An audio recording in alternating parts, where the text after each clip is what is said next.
I'm Dr. Boyce Watkins, and welcome to the bonus footage in our new film, Resurrecting Black Wall Street.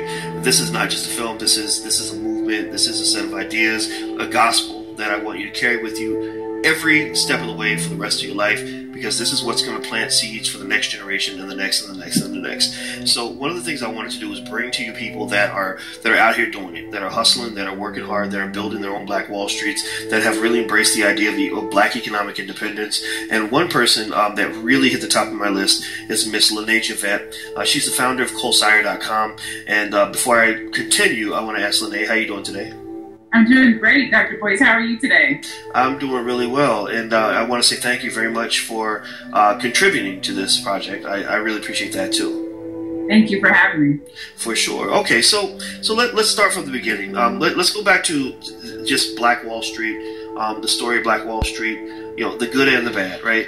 You had a triumph, and then you had a tragedy, and then you actually had another triumph when people rebuilt Black Wall Street afterward. When you heard that story for the first time, what were some of the emotions that went through you as a young Black woman seeking to make her way, in this economic landscape in which we live? That it's all possible. That there isn't anything that we can't go after and be successful at, but that it's going to require us to work together to get it done. I actually did some research on Black Wall Street a while ago, and in that research I found out about the hotel, and I found out about the dry cleaners, and I found out about Greenwood, which is the street that Black Wall Street was on. And if you really research that story and how the settlers got there and how they built that up, it's amazing.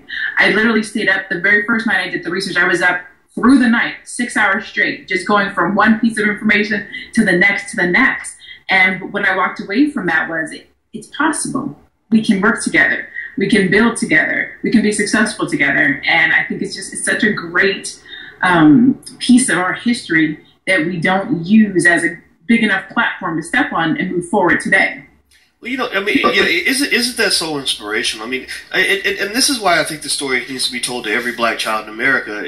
Can you imagine being 6, 7, 8 years old and you're learning history, and you're learning about George Washington and all the other Plato and all the stuff that they teach you in public school, but then somebody says, "Hey, let me tell you about this amazing group of Black people and what they built in 1921." Just the pride that you would feel, just knowing that you're a part of that, and sort of not, and also not being told this story as if this is what these other people did, but being told the story as in, this is what your people did. This is where you come from. This is who you are. I think a 6-year-old child is going to grab onto that and feel good about that, because I think that the way history is taught now, we're sort of led to feel like we're always playing catch up. Yeah. You literally, you hear all these stories, and it's almost like Black people didn't exist in a lot of these stories. So even when I watch old movies, I like to watch The Twilight Zone. I've been watching that a lot lately, and I watch these old 1950s movies, and there are no Black people anywhere, and it just hurts my heart, because think about that. I mean, imagine being in a society where you're as smart as LaNée Javet is and as capable, and the world just acts like you don't even exist. And that's kind of what our ancestors had to deal with, and I think that's why it's so important for us to continue this legacy and really dig up what they taught us and really carry that on. So tell me this, please. I don't mean to interrupt you, but as you were thinking about this, when you're talking about the 6 and 7-year-olds and what we're showing them, if you think about what we show them today with regards to what success looks like, football player, entertainer, basketball player, that's their aspiration. But if you think about showing them Black Wall Street, judges, hotel owners, business owners, things of that nature at 6 or 7, we'd also be changing the image and the trajectory of what our children are aiming for when they're thinking about success. They'll be looking at business owners, entrepreneurs, things of that nature as successful, as opposed to what success has turned into today. I think that's so interesting. And I agree with you 100%, first and foremost. Now let's talk about you in terms of, how you embody Black Wall Street, how you are Black Wall Street, the way you live your life, the way you approach everything. I mean, you've had all the choices to work in corporate America and to kind of do the standard thing, but you went and you said, I'm going to just stake my claim, create something of my own. You work like crazy.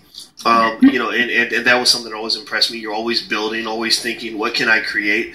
Tell me about that mindset in terms of, how you see, how you approach your life and your business and all the things that you do as an entrepreneur.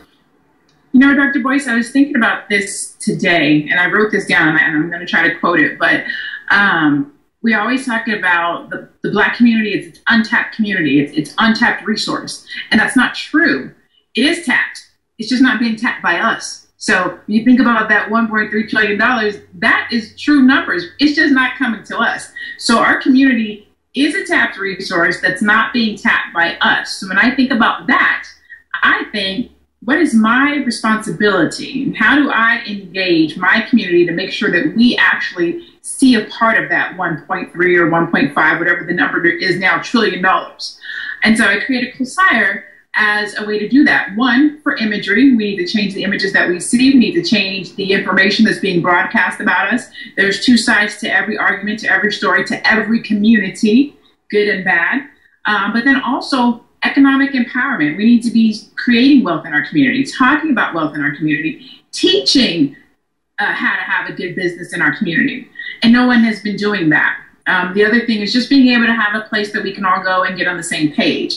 We have, of course, Your Black World, which is one of my favorite go-to websites. But there, we need to have more of that. We need to have more places where we can go and have a positive reflection of ourselves, where we're having the types of conversation and dialogue about business and finance. Shout out to Financial Juneteenth. These kinds of conversations need to be had, and that's kind of where I came from. I'm a mother, a single mother. I have a 14-year-old son, and when I think about what is the world going to be like for him, I think we need to start making changes and start having particular conversations right here, right now, today, and that's how Closire came about, and that's what Black Wall Street means to me. Doing my part to create dialogue, to create partnership, to create businesses that are doing good work, that are in the community, that are being supported, so that we don't want to pass nothing along to our children. We have to start thinking about wealth. We have to start thinking about legacy, and we have to start building that right now if we are ever going to see another time like Black Wall Street.